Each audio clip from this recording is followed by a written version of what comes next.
Rebonjour, merci de nous accueillir avec Félicité Kindoki. Rebonjour Félicité. Mais rebonjour Thierry. Prête pour ce grand rendez-vous de l'après-midi, du samedi après-midi, 14h-17h. C'est votre grand rendez-vous d'information.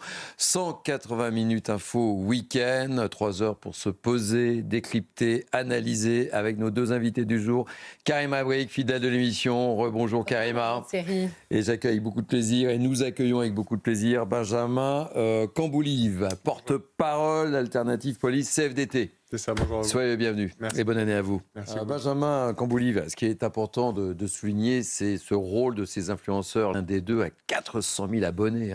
400 000 abonnés, c'est pas rien. Et ça touche des jeunes. C'est ça, c'est dramatique à ce niveau-là notamment, c'est que ces menaces contre la France, ces menaces, enfin cette injonction à commettre des crimes, brûler vivre des personnes, à commettre des viols, on parle sur les réseaux sociaux, on parle là en l'occurrence donc sur TikTok, et il faut imaginer à quel point ça se répand aussi dans les établissements scolaires, dans les téléphones portables des gamins, des collégiens, des lycéens, et à quel point ça va à l'encontre des valeurs que doit normalement véhiculer l'éducation nationale. Quand on arrive au collège, quand on arrive au lycée, on pose ces différences, notamment religieuses, pour se voir délivrer un enseignement commun. Là, le communautarisme qui se répand dans les réseaux sociaux, à travers ce type de vidéos, c'est au contraire brandir tout ce qui nous diffère pour contester l'enseignement qu'on doit recevoir. Donc, il y a évidemment tout le mal qui doit être combattu et sanctionné pénalement, et on attend une réponse ferme, mais il y a aussi tous les effets néfastes sur la jeunesse à travers les réseaux sociaux. Oui. Vous avez raison de souligner, on attend une réponse ferme. Bruno Retailleau a dit qu'on ne laissera rien, mais rien passer. Benjamin, ce sera l'un des gros thèmes de nos débats cet après-midi. Et cette délinquance qui touche les plus jeunes, vous la constatez tous les jours, vous, tous les jours. Oui, il y a un rajeunissement et également une ampleur de la violence. On parle tout simplement d'homicide dans bien des cas. Et ce que l'on note parmi la population carcérale, c'est une augmentation du nombre de mineurs meurtriers qui est plus grande que celle des majeurs meurtriers. Donc ça demande une prise en compte particulière parce que notre système de droit veut que ces jeunes vont réintégrer la société. In fine, c'est une évidence. Donc on doit tous faire en sorte qu'ils puissent le faire dans de bonnes conditions pour ne pas avoir des bombes à retardement. Et ça passera par le développement des centres éducatifs fermés. Stupeur à Vannes maintenant dans le Morbihan, Félicité, où un conducteur a percuté délibérément un groupe de piétons. Et oui, c'est une classique, comme disait cette personne, coup de boule à l'époque, mais non, maintenant on utilise la voiture comme une arme. Oui, je ne sais pas si le coup de boule était une bonne solution. Non plus, je ne sais pas ce que je dis non plus. Toujours mais bon, voilà, je rebondissais sur ce que disait cette personne. Là, j'entends bien, mais toujours est-il que la banalisation de la violence, effectivement, on la constate tous les jours, de plus en plus crue, de plus en plus décomplexée, ça devient un mode normal de résolution des conflits, et c'est là que l'État va avoir un rôle à jouer pour pallier les éducations qui ont été défaillantes et des gens qui ont ça en tête comme étant normal. Il faut que la sanction, la lourdeur de la peine, rende sa lisibilité à l'action de la justice. Dernière info sur laquelle on va réagir, le ministre chargé de la Santé, Yannick Noder, a déclaré vouloir étudier la voie du cannabis médical en France. On va se poser un peu, Benjamin, et on a besoin de vous entendre. On a décidé d'évoquer la délinquance qui touche les plus jeunes. On en a parlé très rapidement avec le journal de Félicité Kindoki. C'est une situation hors de contrôle. Ce n'est pas moi qui le dis. C'est le pédopsychiatre Maurice Berger qui décrit l'augmentation de la violence chez les mineurs. Alors qu'en est-il très concrètement? Benjamin Camboulive, vous êtes un des premiers observateurs de cette violence. On l'évoquait tout à l'heure. Est-ce que vous êtes d'accord avec ce que dit Maurice Berger? C'est-à-dire qu'en fait, on a une idéologie inversée en France et on ne met en prison que des multi-récidivistes. Il faut peut-être changer tout cela. Il faut complètement changer d'approche. De toute façon, le regard que l'on porte sur la justice des mineurs en France, il date de l'ordonnance de 1945. Elle a été modifiée. On est en 2025. J'entends bien. Elle a été modifiée, regroupée dans tout un corpus de textes, mais il y a toujours la primauté de l'éducatif sur le répressif qui imprègne les textes qui fondent actuellement notre réponse par rapport à la délinquance, à la criminalité de la jeunesse. Ce que l'on fait actuellement, c'est-à-dire de ne mettre en prison qu'en dernier recours, c'est vraiment la solution honteuse, ultime, de mettre en prison un jeune délinquant. Au contraire, il faut comprendre que ce dont ont besoin ces jeunes en perte totale de repères et de structures, c'est un cadre. Et ce cadre, il est amené par la sanction. Parce qu'on dit primauté de l'éducatif sur le répressif, mais en l'espèce, c'est plutôt le répressif qui sera éducatif. Donc on doit se doter d'outils qui nous permettent de les sanctionner rapidement, efficacement, symboliquement aussi, et c'est là que les très courtes peines prennent tout leur sens. Vous savez, c'est le modèle des Pays-Bas, donc avec des ultra courtes peines de 7 à 14 jours, pour créer ce choc carcéral qui va leur faire prendre conscience de la gravité des actes qu'ils ont commis. C'est de ce côté-là qu'il faut aller, certainement pas vers l'incarcération en dernier recours.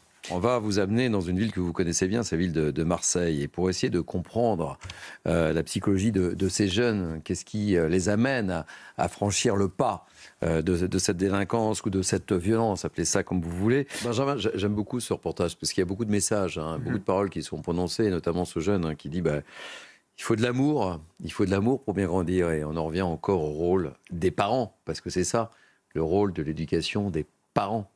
Il manque tout le cadre qui permet à un enfant il y a pas de cadre. de pousser droit. Ce qu'on voit à Marseille, c'est une cité qui est ravagée par le narcotrafic, avec des dizaines de ce qu'on appelle maintenant des narcomicides qui se produisent chaque année. L'emploi de très jeunes, parce que pour eux, il y a un appât du gain qu'il est compliqué de venir contrer, notamment quand on n'a pas une autorité parentale structurante. Un petit gamin de 10 ans qui va se prendre 90 € par jour pour faire le guet, pour faire le chouf au coin du point de deal. Quand c'est pas plus. Quand c'est pas plus, il faut attendre 14-15 ans pour vendre. Là, c'est 250 € par jour qu'on peut ramener. Voilà. Enfin, c'est plus que moi, en tout cas. Donc, le fait est qu'on a du mal à contrer cet appât du gain et qu'il faut responsabiliser les parents, responsabiliser ceux qui sont démissionnaires, voire complices parce qu'il y en a, et aider ceux qui sont tout simplement désarmés. Parce que ces situations-là existent aussi avec des gamins qui échappent complètement au contrôle de leurs parents.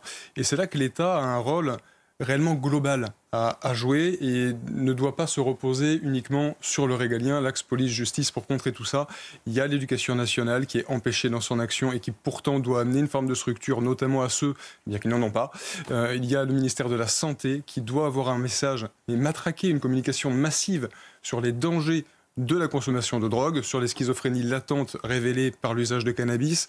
Parce que si vous arrivez à minorer le volume de consommateurs, forcément vous impactez l'offre et donc le trafic et donc les violences. Et le discours n'est pas assez ferme en termes de politique et de prévention sur la consommation de drogue. Premier focus de cet après-midi.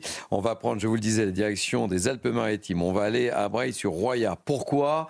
Eh bien, parce que le maire de cette commune a signé un arrêté ce jeudi interdisant toute catastrophe naturelle sur son territoire. Il entend protester contre l'impossibilité d'assurer les bâtiments de sa commune qui avait été très touchée par la tempête Alex en 2020. On va évoquer, cher Harold, cette image qui a fait le tour du monde sur la toile, c'est le moins qu'on puisse dire. Ça se passe en Syrie. On en a parlé rapidement tout à l'heure dans Mini News, c'est le nouveau dirigeant qui carrément a refusé de serrer la main à une ministre allemande.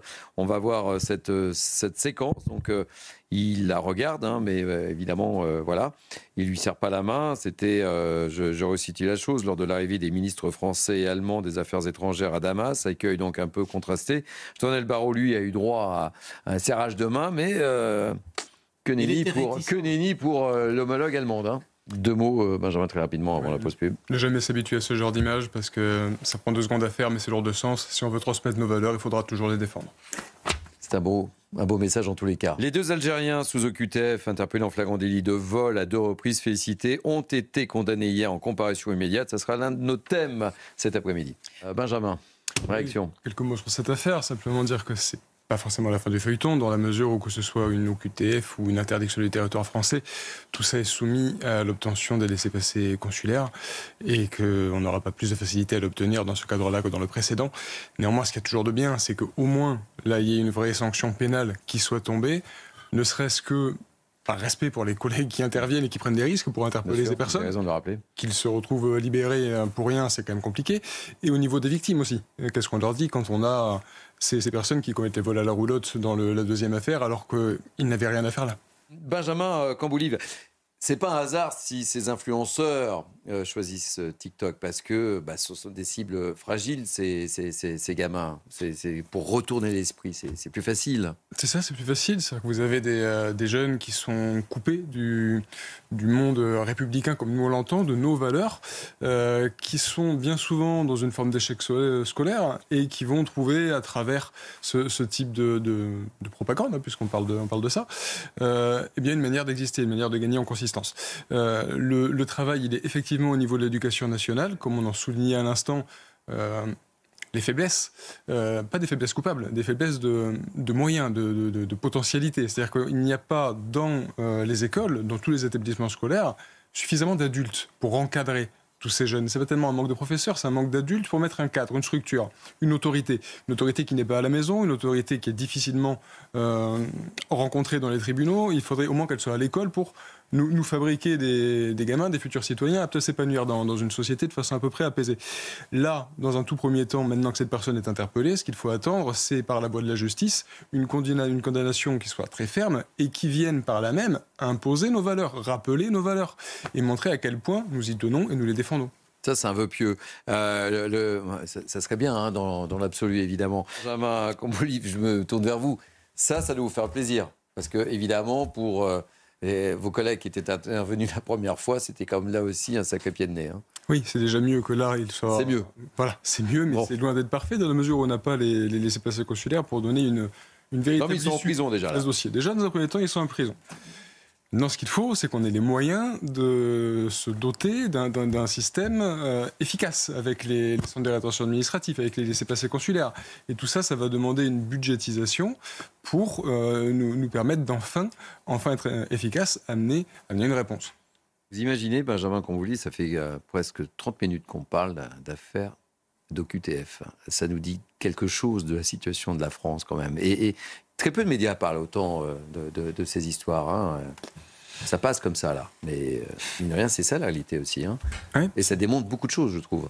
Ça a plusieurs conséquences. Ça a pour conséquence, déjà pour les Français, l'insécurité qui est le fruit de cette situation, parce qu'on en vient à remettre en liberté des personnes dont on sait la dangerosité, mais qui ont dépassé le délai maximum de rétention dans les CRA. C'est d'ailleurs l'une des revendications qui sont portées en ce moment, c'est la possibilité d'étendre ce délai maximum de rétention, de le passer de 90 jours à 210 jours, comme on le fait pour ceux concernés par le terrorisme, mais pour tous ceux qui seraient dangereux. M. Retailleau parlait des prédateurs sexuels.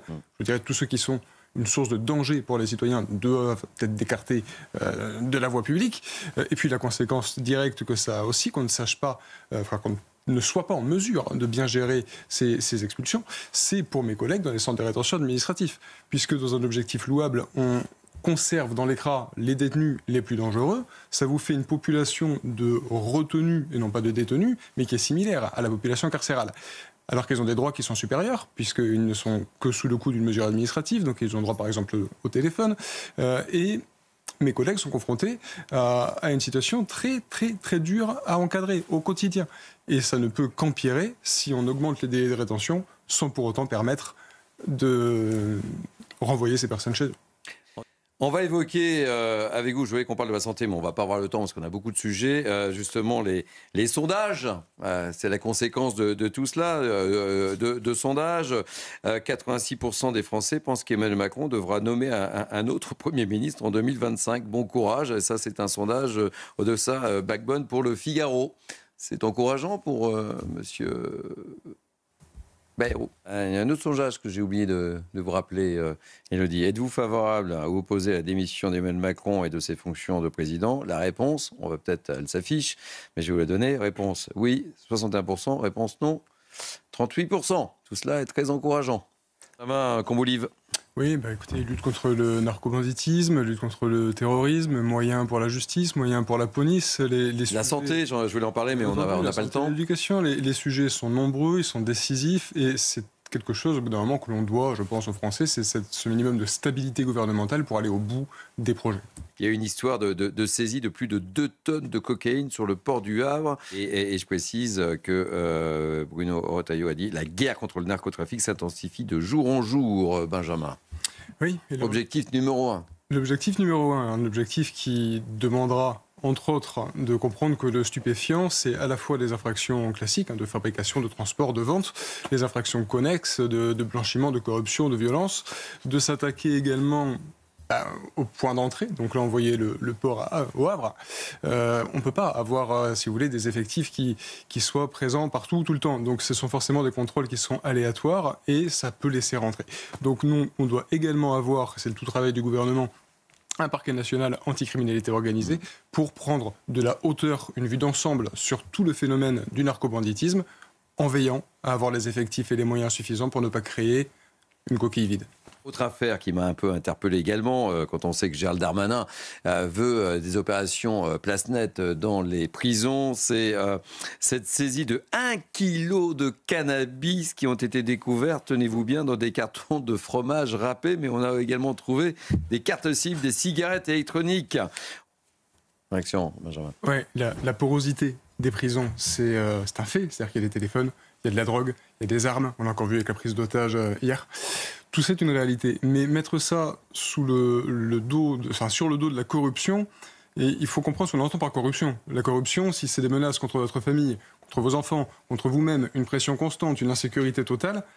Ce ne sont pas les détenus qui ont fait rentrer la drogue. Préférer la carotte au bâton, ce que je veux vous dire, c'est que c'est tout à fait humainement. C'est pas les détenus, vous le savez très bien. C'est pas les détenus qui ont fait rentrer la drogue et les portables à la prison de Fresnes ici.